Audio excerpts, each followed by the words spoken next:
Shabirani, are you there? हाँ मामा, हाँ good morning.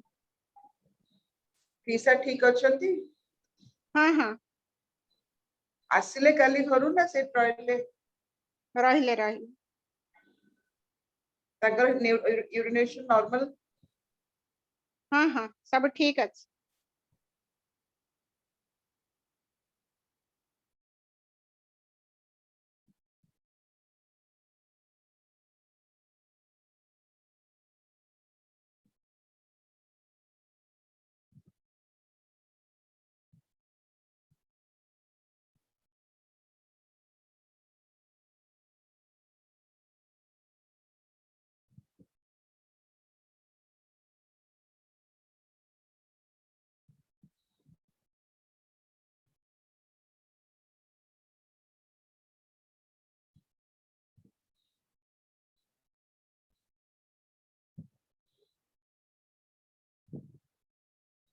ओम कारनाथ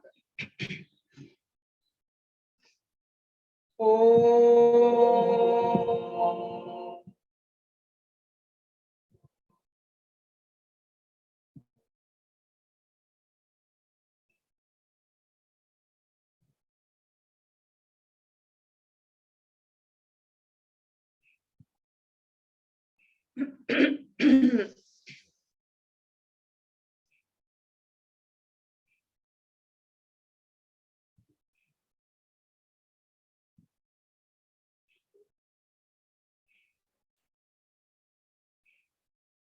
इस आनंदमय अवस्था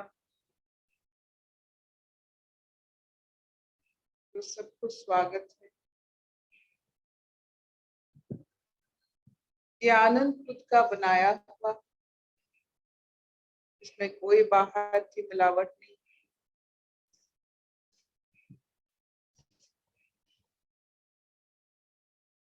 भरपूर सांस,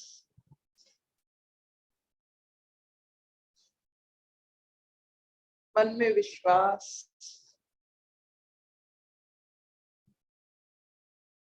शरीर में लचक, फ्लेक्सिबिलिटी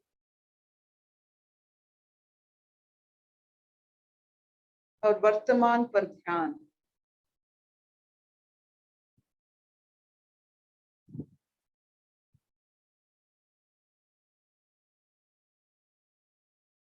ये आनंद का थोड़ा बहुत रेसिपी है और छोड़ने की शक्ति।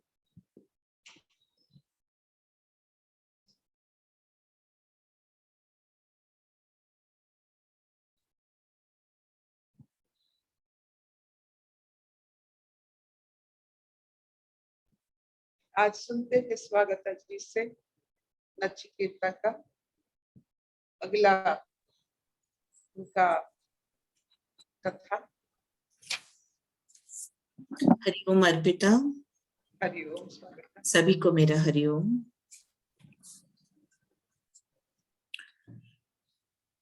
नचिकेता की निरीहता। स्वभावामर्तस्य यदन्तकैतत् सर्वेन्द्रियाणां जरयन्ति तेजः अपि सर्वं जीवितम् अल्पमेव तवैव वाहास्तव नृत्य गीते। हे यमराज, ये भोग कल रहेंगे या नहीं इस प्रकार के हैं और संपूर्ण इंद्रियों के तेज को जीर्ण कर देते हैं। ये सारा जीवन भी बहुत थोड़ा ही है। आपके वाहन और नाच गान आपके ही पास रहे, हमें उनकी आवश्यकता नहीं है। आपने जिन भोगों का उल्लेख किया है वे तो स्वभाव है, जिनका भाव अर्थात अस्तित्व कल रहेंगे या नहीं इस प्रकार संदेह युक्त, उन्हें स्वभाव कहते हैं। बल्कि हे अनंतक, हे मृत्यु, ये अप्सरा आदि भोग तो मनुष्य का, जो ये संपूर्ण इंद्रियों का तेज है, उसे जीर्ण शीर्ण ही कर देते हैं। अतः धर्म, वीर्य, प्रज्ञा, तेज और यश आदि का क्षय करने वाला होने से ये अनर्थक ही कारण है। और आप जो दीर्घ जीवन देना चाहते हैं उसके विषय में भी सुनिए। ब्रह्मा का जो संपूर्ण जीवन आयु है वो भी अल्प ही है, फिर हम जैसे को दीर्घ जीवन की तो बात ही क्या। अतः आपके रथादि वाहन और नाच गान आपके ही रहे। न वित्तेन तर्पणीयो मनुष्यो लप्स्यामहे वित्तं द्राक्षं चेत्वा जीविष्यामो यावदिष्यसि त्वं वरस्तु मे वरणीय स एव। 27 नंबर श्लोक। मनुष्य को धन से तृप्त नहीं किया जा सकता। अब यदि आपको देख लिया है तो धन तो हम पा ही लेंगे। जब तक आप शासन करेंगे हम जीवित रहेंगे, किंतु हमारा प्रार्थनीय वर तो वही है। मनुष्य को अधिक धन से भी तृप्त नहीं किया जा सकता है। लोक में धन की प्राप्ति किसी को भी तृप्त करने वाली नहीं देखी गई। अब जबकि हम आपको देख चुके हैं तो यदि हमें धन की लालसा होगी तो उसे हम प्राप्त कर ही लेंगे। इसी प्रकार दीर्घ जीवन भी पालेंगे। जब तक आप यम पद पर शासन करेंगे तब तक हम भी जीवित रहेंगे। भला कोई भी मनुष्य आपके संपर्क में आकर अल्पायु या अल्पधन कैसे रह सकता है? किंतु वर तो वह जो आत्मविज्ञान है वही हमारा वरणीय है। 28 नंबर श्लोक। अजीर्यताम अमृतानामुपेत्य जीर्ण अन्यमर्त्यः कवध्यस्त प्रजानन् अभिध्याय अन्ववरेण प्रतिर्मोदाम् नति दीर्घ जीविते को रमेत। कभी जराग्रस्त न होने वाले अमरों के समीप पहुंचकर नीचे पृथ्वी पर रहने वाला कौन जराग्रस्त विवेकी मनुष्य होगा जो केवल शारीरिक वर्ण के राग से प्राप्त होने वाले सुखों को देखता हुआ भी अति दीर्घ जीवन में सुख मानेगा? वो हानि रूप जीर्णता को प्राप्त न होने वाले अमरों देवताओं की सान्निध्य में पहुंचकर उनसे प्राप्त होने योग्य अपने अन्य उत्कृष्ट प्रयोजन को प्राप्य को जानता प्राप्त करता हुआ भी जो स्वयं जीर्ण होने वाला और मरण धर्मा है अर्थात जरा मरणशील है, ऐसा क्वधस्थ कु पृथ्वी को कहते हैं। वह अंतरिक्षादि लोकों को अपेक्षा अध नीची होने के कारण क्वध कहलाती है। उस पर जो स्थित है वह क्वधस्थ कहा जाता है। ऐसा होकर भी इस प्रकार अविवेकियों द्वारा प्रार्थनीय पुत्र, धन और सुवर्ण आदि अस्थिर पदार्थों को कैसे मांगेगा? कहीं क्वधस्थ के स्थान में वध तदास्थ ऐसा भी पाठ है। इस पक्ष में अक्षरों की योजना इस प्रकार करनी चाहिए, उन पुत्रादि में जिसकी आस्था अस्थिति अर्थात तत्परता पूर्वक प्रवृत्ति है वह तदास्थ है। जो उनसे भी उत्कृष्टतर और दुष्प्राप्य पुरुषार्थ को पाने की इच्छुक है वह पुरुष उनमें आस्था करने वाला कैसा होगा? अर्थात उन्हें असार समझने वाला कोई भी पुरुष उनका अर्थी इच्छुक नहीं हो सकता, क्योंकि सभी लोग उत्तरोत्तर उन्नत ही होना चाहते हैं। अतः मैं पुत्र धन आदि लोभों से प्रलोभित नहीं किया जा सकता तथा वर्ण के राग से प्राप्त होने वाले अप्सरा आदि सुखों की अस्थिर रूप में भावना करता हुआ उन्हें तथावत यानी कि मिथ्या रूप से समझता हुआ कौन विवेकी पुरुष अति दीर्घ जीवन में प्रेम करेगा। अतः मुझे इन मिथ्या भोगों से प्रलोभित करना छोड़कर जिसके लिए मैंने प्रार्थना की है। और 29 नंबर श्लोक, यस्मिन्मिदं विचिकित्सन्ति मृत्यो यत् सांपराये महति ब्रूहि नस्तत् योऽयं वरो गूढमनो प्रविष्टो नान्यं तस्मान्नचिकेता वृणीते।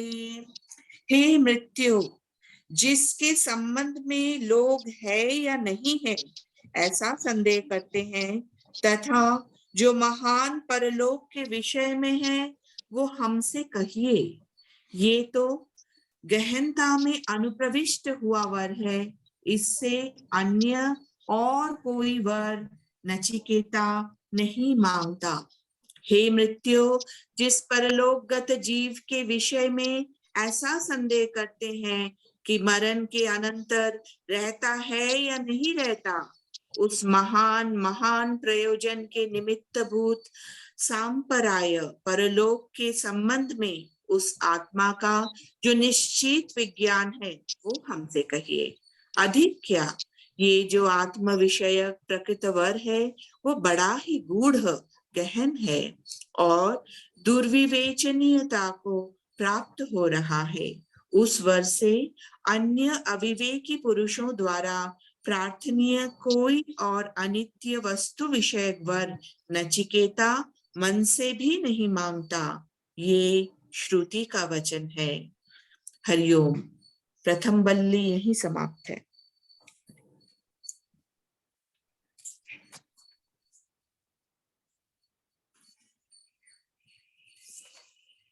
ये तो जो कथा आपने सुनाई वो तो सबको बड़े सरलता से आपने फिर उसका व्याख्या किया।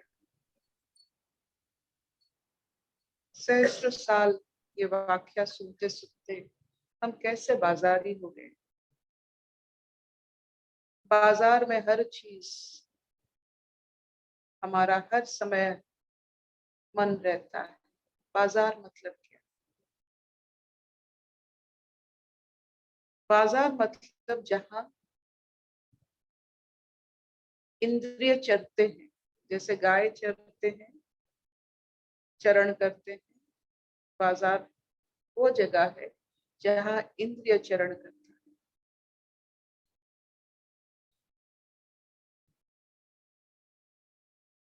ये जो इंद्रिय के आचरण संसार में बड़े विचित्र होते हैं।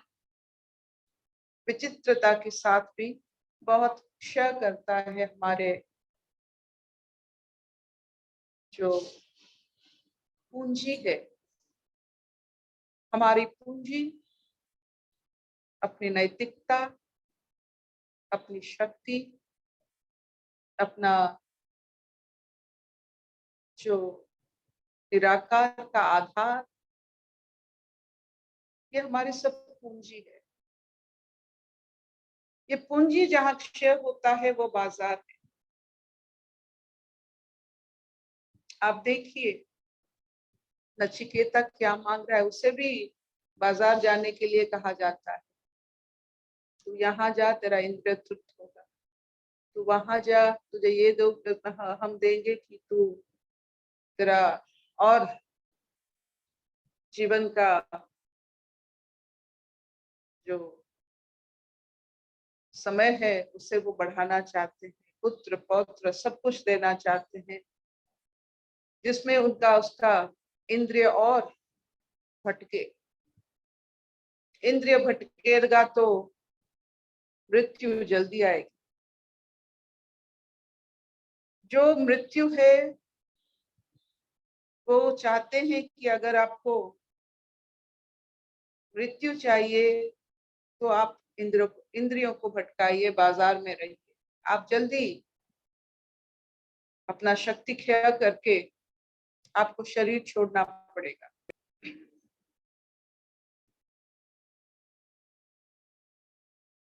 लेकिन ये नचिकेता, ये बच्चा बड़े छोटे से उम्र में आप देखिए, बड़े होकर अगर हम बाजार में जाते हैं, इंद्रिय की भोग करते हैं, तो एक लत लग जाती है। लेकिन ये बच्चा तो अभी बाजार में नहीं गया है, शुद्ध है, निर्मोही है, माता पिता को भक्ति करने वाला, गुरु परंपरा को मानने वाला, ये सब सिद्धियां उनमें है, इसलिए यहाँ तक वो सोच सकता है।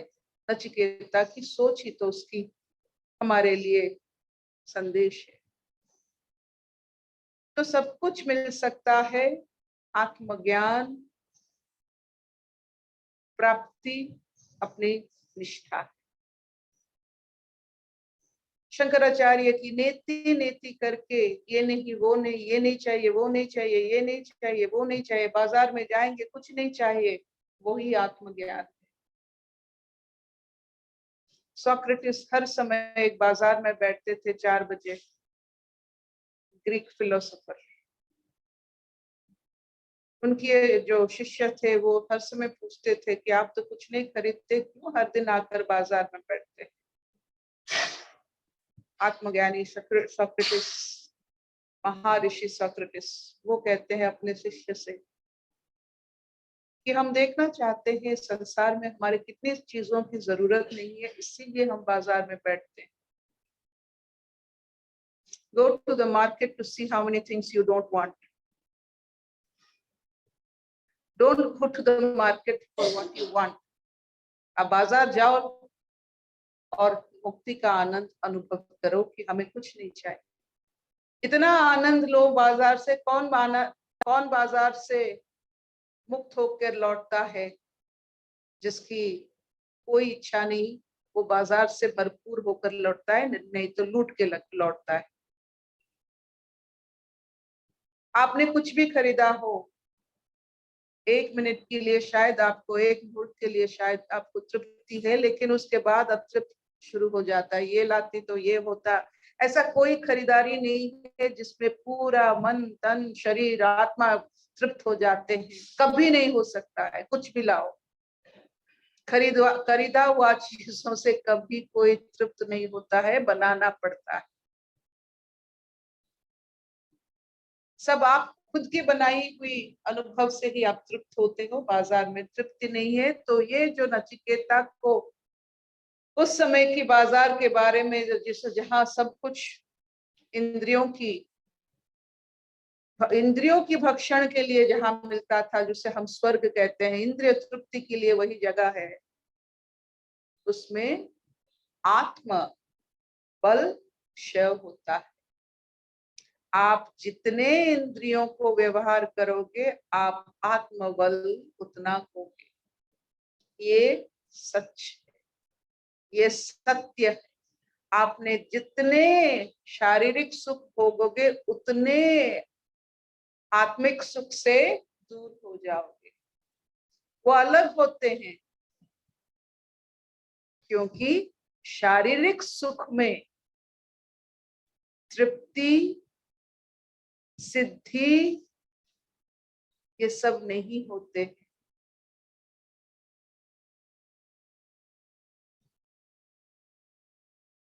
एक ऋषि थे, महर्षि,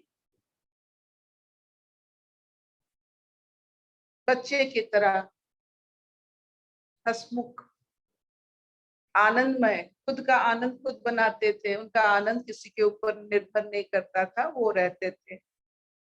वो इतना आनंद में रहते थे कि जाने वाले लोग उनको पहचान गए कि वो कुछ अलग है। तो प्रवचन नहीं देते थे, बस अपने आनंद में रहते थे। तो उस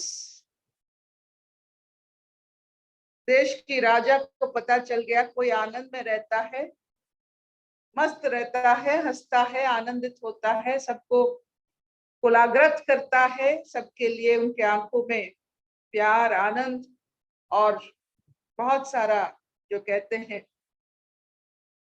गुडनेस, वो इन्फेक्शियस होता है, आपकी अच्छाइयाँ इन्फेक्शियस होता है, वो राजा तक पहुंच जाता है। जैसे कोविड कहीं से भी शुरू हुआ हो, सबके साथ पहुंच जाता है, और आपकी जो आनंद होती है वो सबके वो बहुत इन्फेक्शियस होता है, तो राजा तक पहुंच गया। एक आनंदमय ऋषि यहाँ रहते हैं। राजा चले आए देखने के लिए ये कौन से ऋषि है। देख रहे हैं सिंपल सा इंसान, हंसमुख इंसान, तेजोमय इंसान, हर एक कर्म में निपुण है, अपना कर्म खुद करते हैं, सबके साथ जो जैसे करना चाहिए उनको आता है, किसी का ऋण नहीं लेते, ऋण नहीं देते, पूरा मुक्त रहते हैं। राजा को बहुत अच्छा लगा। इतने प्यारे इंसान को कौन अच्छा, किसको नहीं अच्छा लगेगा। तो राजा ने उन्हें विनती की कि चलो हमारे प्रसाद में आओ, हमारे महलों में आओ, थोड़ा बहुत हम आपकी सेवा करेंगे। ये तो मतमस्त है, उसको तो फर्क नहीं पड़ता ना, चलो। राजा ने बोल दिया, वो चले, कभी मना नहीं किया। तो राजा के मन में शंका आया, पहला शंका आया कि हमने ऐसे ही बोल दिया और ये हमारे साथ चल पड़े, इतने बड़े ऋषि है, महल की लालच है उनमें। तो यही शंका में देखिए, एक आनंद भरे इंसान और एक राजा उस देश का, वो उनको इनविटेशन दे रहे, आप मेरे घर में आओ। जब वो राजी होते हैं, राजा दुखी हो जाता है, उनके मन में शंका हो जाती है, ये जो आनंद में रहता है अभी महल में रहने के लिए राजी हो गया। तो उनके मन में देखिए अतृप्ति आ गई, जो जिसके कारण वो भाग कर आए थे इनको देखने के लिए, एक ही नाम है उनको क्वेश्चन मार्क आ गया। तो आगे आगे सुनिए होता है क्या। तो जाकर वो पहुंचे, उनकी बहुत सेवा की राजा ने, वो भी वही आनंद स्थिति में।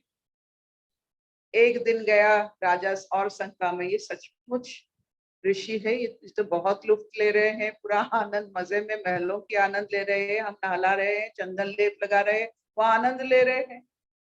जितना वो आनंद लेते रहे, राजा उतना दुखी होता गया अपने शंके में कि ये ऋषि है, ये महल में आकर राजा जैसा सब उसको साथ होने से ये कितना आनंद में रहता है। तो वो ऋषि को पता चल गया कि राजा का कहाँ का कांटा अटक गया है।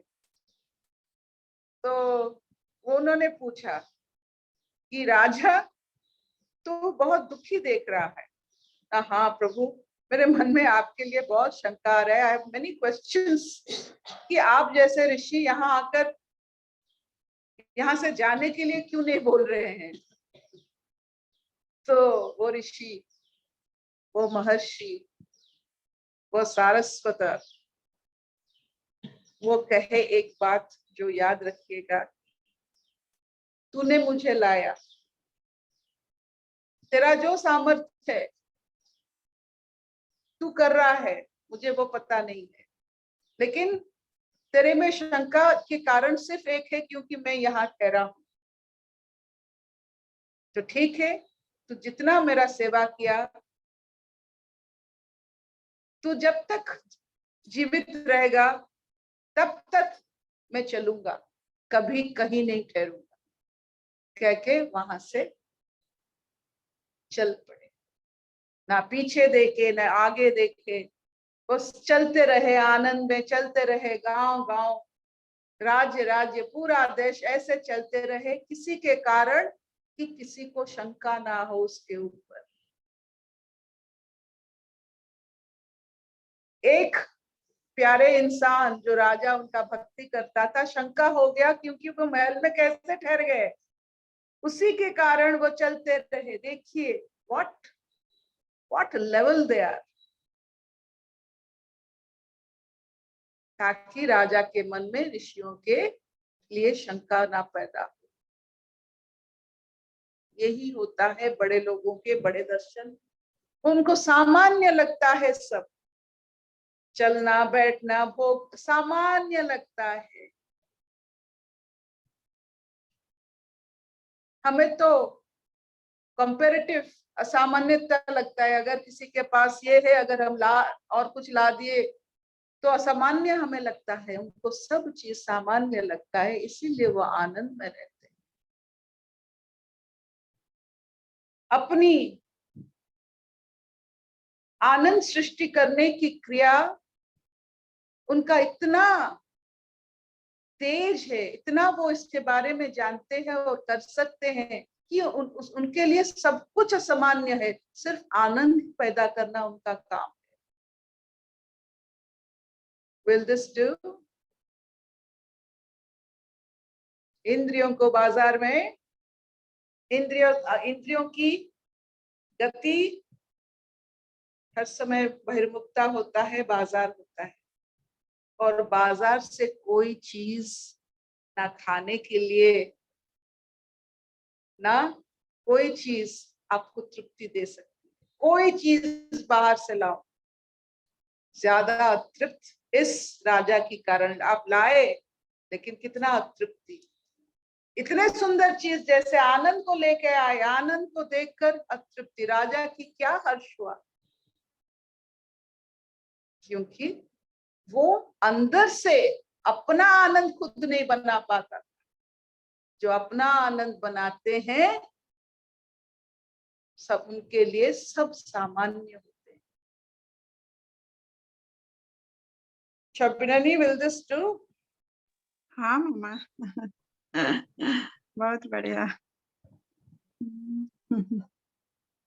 ऐसे बहुत सारे मुनि ऋषि हमारे लिए चलते हैं, यूं ही चलते हैं, क्योंकि हमारे मन में शंका ना। सहना भवतु सहनौ भुनक्तु सह वीर्यं करवावहै तेजस्विनावधीतमस्तु मा विद्वेषावहै। ओम शांति शांति शांति। So this finishes the class. स्वागत जी, आज बहुत अच्छा लगा। अब बाजार जाने की इच्छा नहीं होती है, आराम से सब कुछ हम अपने अंदर से पैदा कर सकते हैं। चीनी बाहर नहीं मिलता है, चीनी अंदर होता है।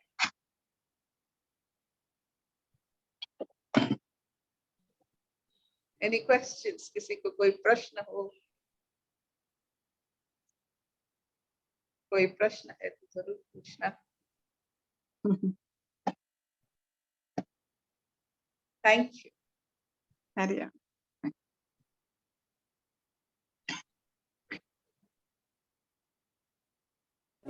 हरि ओम प्रभा जी सब। हाँ।